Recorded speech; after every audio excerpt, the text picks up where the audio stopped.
Every saree holds memories, and this one deserved a new story. So I transformed it into a beautiful Indo Western outfit designed specially for my friend. Seeing her smile and confidence after wearing it made every stitch worth it.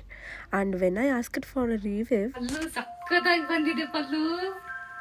ಹೌದಾ? ಇಷ್ಟ ಆಯ್ತಾ? Back ತುಂಬಾ ಚಂದ ಬಂದಿದೆ. ಈ portion ಕೂಡ ನಂಗೆ ಸಿಕ್ಕಾಪಟ್ಟೆ ಇಷ್ಟ ಆಯ್ತು. ನಾನು ಸ್ಯಾರಿ ಕೊಡ್ತೀನಿ, ನಿನ್ ಇಷ್ಟದಂತೆ ಮಾಡು ಅಂತ ನಾನು ಹೇಳಿದ್ದೆ. ಬಟ್ ಇಷ್ಟ ಚಂದ ಮಾಡ್ತೀನಿ ಅಂತ ಅನ್ಕೊಂಡಿರ್ಲಿಲ್ಲ. ಸೊ ಐಡಿಯಾ ಇಷ್ಟ ಆಯ್ತಾ?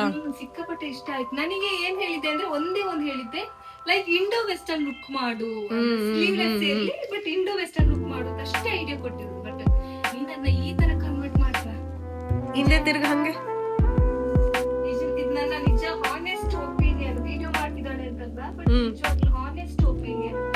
ಇಷ್ಟ ಆಯ್ತಾ? ಸ್ಯಾರಿ ಆಕ್ಚುಲಿ ಉಟ್ಟಾಗ ಇಷ್ಟು ಚೆನ್ನಾಗಿ ಕಾಣಿಸ್ತಾ ಇರ್ಲಿಲ್ಲ. ನೀನ್ ನೋಡಿದ್ದೆ ಅನ್ಸುತ್ತೆ. ಹೌದೌದು, ಸ್ಯಾರಿ ಅದು ತುಂಬಾ ರಫ್ ಇದೆ. ಬಟ್ ಆ ರಫ್ ಸ್ಯಾರಿಯಲ್ಲಿ ಈ ತರ ಉಟ್ಕೊಟ್ಟಿದ್ದೀನಿ. ನಿಜವಾಗ್ಲೂ ಗ್ರೇಟ್ ಪಲ್ಲು, ಸೂಪರ್ ಪಲ್ಲು.